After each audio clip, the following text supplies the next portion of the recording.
गौर श्री राधा रमणो विजयते।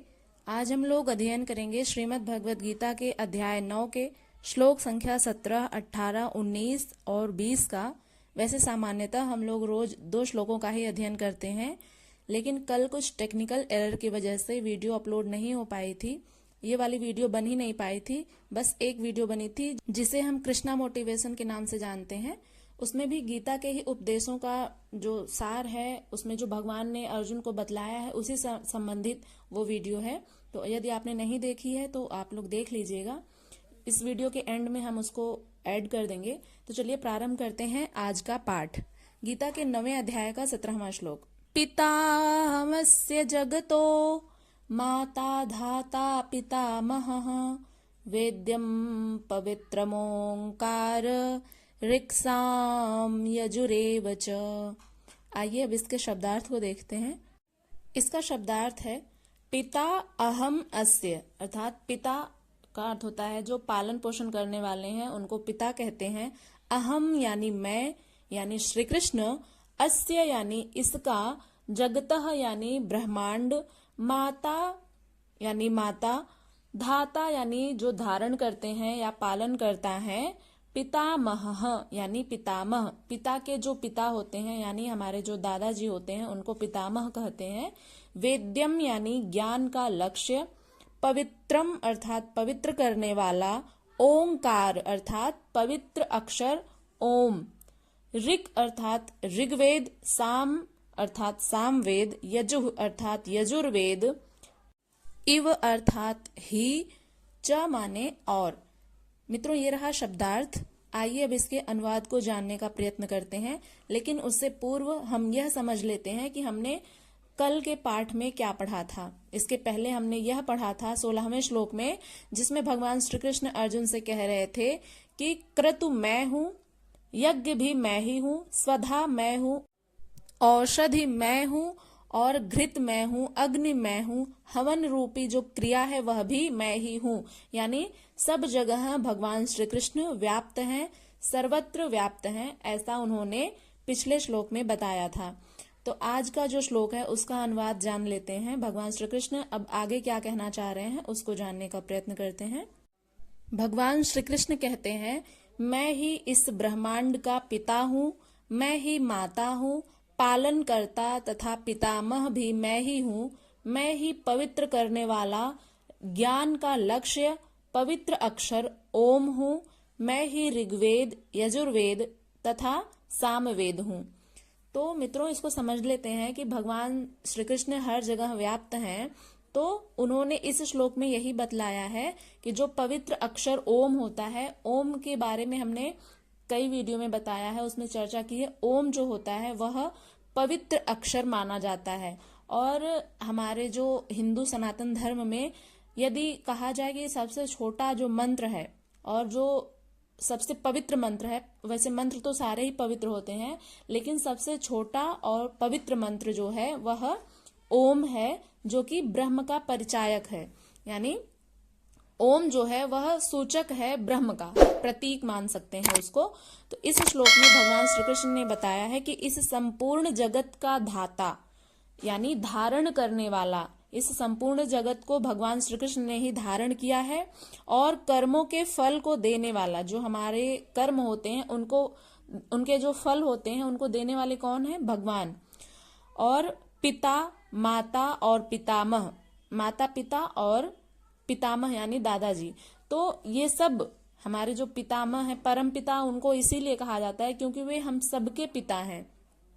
और जानने योग्य पवित्र ओंकार, ओंकार जो अभी हमने बताया, ओम शब्द जो है, ओम जो सबसे छोटा मंत्र है वह भी भगवान श्री कृष्ण ही है। और ऋग्वेद, यजुर्वेद, सामवेद मैं ही हूँ, यानी भगवान श्री कृष्ण कह रहे हैं कि ये सब कुछ, इन सब में मैं ही व्याप्त हूँ। तो मित्रों, ये रहा इसका अनुवाद। आइए इसको थोड़ा सा और सरलता से समझने का प्रयत्न करते हैं। भगवान श्री कृष्ण क्या कहना चाह रहे हैं? वे कहते हैं, हे अर्जुन, मैं ही इस संपूर्ण जगत का धाता, पिता, माता, पितामह और मूल उद्गम, जिसमें सभी प्रवेश पाते हैं, और जानने योग्य जो पवित्र ओंकार है वह परमात्मा मेरे स्वरूप में स्थित है। सोहम तत्वमसि इत्यादि एक दूसरे के पर्याय हैं। ऐसा जानने योग्य स्वरूप मैं ही हूँ। ऋग अर्थात संपूर्ण प्रार्थना ऋग्वेद, और साम अर्थात समत्व दिलाने वाली जो प्रक्रिया होती है सामवेद।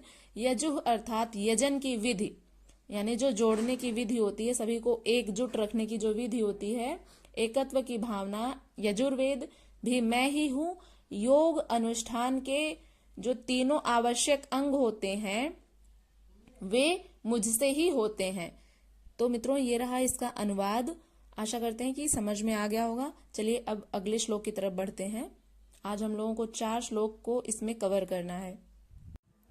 अगला श्लोक है गतिर्भर्ता प्रभुः साक्षी निवासः शरणं सुहृत् प्रभवः प्रलयः स्थानं निधानं बीजमव्ययम्। आइए अब इसका शब्दार्थ को देखते हैं, फिर इसके अनुवाद को जानने का प्रयत्न करेंगे।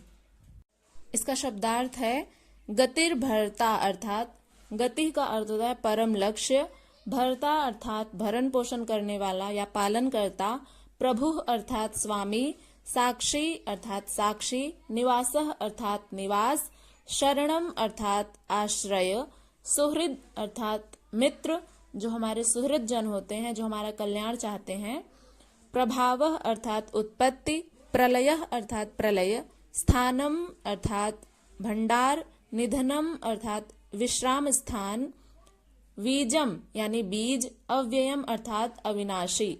तो ये रहा शब्दार्थ। आइए इसको अब अनुवाद के रूप में देखते हैं। भगवान श्री कृष्ण कह रहे हैं मैं सभी जीवित प्राणियों का परम लक्ष्य हूँ और मैं उनका पालन करता, स्वामी, साक्षी, निवास, आश्रय और मित्र भी हूँ। मैं सृष्टि का उद्गम, अंत और विश्राम स्थान हूँ। मैं भंडार और शाश्वत बीज हूँ। तो मित्रों इसको अब सरलता से समझने का प्रयत्न करते हैं कि भगवान श्री कृष्ण अर्जुन से क्या कहना चाह रहे हैं। वैसे समझ में तो आ ही गया होगा, लेकिन फिर भी जिस प्रकार से हम सभी श्लोकों को सरलता से व्याख्यायित करने का प्रयत्न करते हैं, हमारा बस एक ही उद्देश्य है कि गीता के जो श्लोक हैं जो क्लिष्ट लगते हैं लोगों को, उसको इतना सरल ढंग से हम समझा दें ताकि आपको समझ में आ जाए, आसानी से समझ में आ जाए। तो चलिए इसको भी समझ लेते हैं। भगवान श्री कृष्ण यह कहना चाह रहे हैं कि मैं सभी जीवित प्राणियों का परम लक्ष्य हूँ। परम लक्ष्य अर्थात जो जीवित होते हैं। और एक बात हम और बता दें कि जैसे जो जीवित रहेगा वही तो साधना करेगा। और जैसा कि भगवान ने पिछले श्लोकों में कहा है कि जो व्यक्ति निरंतर मेरा ही स्मरण करते रहते हैं, मेरे ही नाम का हमेशा उपासना, उसी का ही चिंतन करते रहते हैं, जो एकमात्र मुझे ही अपना इष्ट मानते हैं, जिनके हृदय में सदैव मैं ही विद्यमान रहता हूँ, ऐसे लोगों के लिए मैं सहज ही सुलभ हूँ। तो जो व्यक्ति जीवित रहेगा वही साधना कर पाएगा। तो इसका अर्थ यह हुआ कि सभी जितने भी जीवित प्राणी हैं उनका परम लक्ष्य मैं हूँ। यानी अपने आत्मा के आत्मोत्थान हेतु लोग साधना करते हैं जिससे परमात्मा की प्राप्ति हो सके। इसलिए उनका जो परम लक्ष्य होता है, आत्मा का जो परम लक्ष्य होता है, वह परमात्मा से मिल जाना होता है। इसलिए यहाँ पर भगवान श्री कृष्ण ने कहा कि मैं सभी जीवित प्राणियों का परम लक्ष्य हूँ और मैं उनका पालन करता, स्वामी, साक्षी। यानी साक्षी का अर्थ होता है जो साक्ष्य हो, जिसको हम साक्षी अर्थात विटनेस, गवाह कह सकते हैं, वह भी मैं ही हूँ। साक्षी अर्थात शुभ अशुभ देखने वाला, यानी सभी का कल्याण करने वाला मैं ही हूँ। और सभी का स्वामी यानी मालिक, और निवास, आश्रय और मित्र भी मैं ही हूँ। निवास का तात्पर्य यह है मित्रों, हम सब प्रकृति की गोद में ही जन्म लिए हैं और यहीं पर अपना जो है पालन पोषण करते हैं। कहने का भाव यह है कि प्रकृति जो हमारी माता है वह हमें अपने गोद में लिए है, यानी उसी के ही शरण में हम हैं, वहीं पर हमारा निवास स्थान है, वहीं पर आश्रय है। तो कहने का भाव यही है कि हम भगवान के ही आश्रित हैं, उन्हीं की ही गोद में, उन्हीं की शरण में हैं। इस सृष्टि की रचना, इसका जो विलय होता है, वह सब कुछ परमात्मा के द्वारा ही होता है। उन्हीं में ही यह सृष्टि समाहित है और भगवान श्री कृष्ण कहते हैं कि मैं भंडार और शाश्वत बीज हूँ। शाश्वत बीज कहने का भाव यह है कि संपूर्ण सृष्टि का जो उद्भव स्थल है, उद्भव यानी जो प्रकट होना, यह सृष्टि कहाँ से प्रकट हुई है, कहाँ से उत्पन्न हुई है, तो भगवान से ही हुई है। भगवान में ही समस्त सृष्टि समाहित है, वही एकमात्र मूल कारण है इस जगत के उत्पत्ति का। तो मित्रों, ये रहा इसका अनुवाद। आशा करते हैं कि आपको समझ में आ गया होगा। अब चलिए बढ़ते हैं अगले श्लोक की तरफ। गीता के 9वें अध्याय का 19वां श्लोक। तपाम्यहमहं वर्षं निगृह्णाम्युत्सृजामि च अमृतं चैव मृत्युश्च सदसाच्चहमर्जुन। आइए अब इसके शब्दार्थ को देखते हैं मित्रों, फिर इसके अनुवाद को जानने का प्रयत्न करेंगे। तपामि अर्थात गर्मी विकीर्ण करता हूँ। विकीर्ण का अर्थ होता है फैलाता हूँ। अहम माने मैं, यानी श्री कृष्ण। वर्षम अर्थात वर्षा को। निगृह्णामि अर्थात रोकता हूँ। उत्सृजामि अर्थात भेजता हूँ। च माने और। अमृतम यानी अमरता को। च माने और। एव अर्थात ही। मृत्यु अर्थात मृत्यु। च माने और। सत अर्थात शाश्वत आत्मा। असत अर्थात अस्थायी पदार्थ। च माने और। अहम अर्थात मैं, यानी श्री कृष्ण। अर्जुन अर्थात हे अर्जुन। ये रहा शब्दार्थ। आइए अब इसके अनुवाद को जानते हैं। भगवान कह रहे हैं अर्जुन से, मैं सूर्य के समान ऊष्मा उत्सर्जित करता हूँ तथा वर्षा को रोकता हूँ तथा भेजता हूँ। हे अर्जुन, मैं अमरता भी हूँ तथा मृत्यु भी हूँ। मैं आत्मा भी हूँ तथा जड़ भी हूँ। यानी जो सूर्य में प्रकाश है, जो ऊष्मा है, वह उसी प्रकार से आपने देखा होगा कि जो देवी देवता होते हैं, जो परमात्मा होते हैं, उनके जो सिर के पीछे एक प्रकाश फैलता है।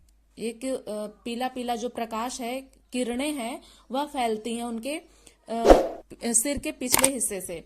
तो यह जो होता है प्रकाश होता है, उनके दिव्यता का द्योतक होता है वह, क्योंकि वे दिव्य विभूतियां होती हैं। इसलिए यहाँ पर भगवान श्री कृष्ण कह रहे हैं कि सूर्य के समान जो ऊष्मा है, वह ऊष्मा कहाँ से आती है, वहीं से आती है। तो उस ऊष्मा को उत्सर्जित करता हूँ तथा वर्षा को रोकता हूँ तथा भेजता हूँ, यानी वर्षा कराता हूँ। हे अर्जुन, मैं अमर हूँ, यानी जो अमरता को प्राप्त हो जाते हैं वह भी मैं ही हूँ तथा मृत्यु भी मैं ही हूँ। मैं ही आत्मा हूँ। इसीलिए कहा जाता है कि सभी प्राणियों में वह परमात्मा विद्यमान है। उनका जो अंश है आत्मा, वह हम सबके भीतर विद्यमान है। इसलिए भगवान कह रहे हैं कि मैं आत्मा भी हूँ तथा जड़ भी हूँ। जो जड़ पदार्थ हैं उसमें भी भगवान श्री कृष्ण कह रहे हैं कि उसमें भी मैं हूँ। तो सर्वत्र व्याप्त है, कहने का भाव यही है। आइए अब इसके अगले श्लोक की तरफ बढ़ते हैं। अगला जो श्लोक है हमारा गीता के 9वें अध्याय का 20वां श्लोक।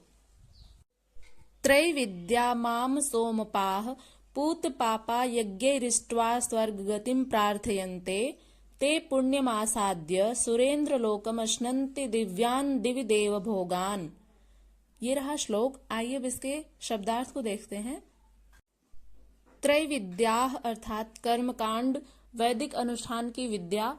माम अर्थात मैं या मुझको। सोमपाः अर्थात सोमरस का पान करने वाले।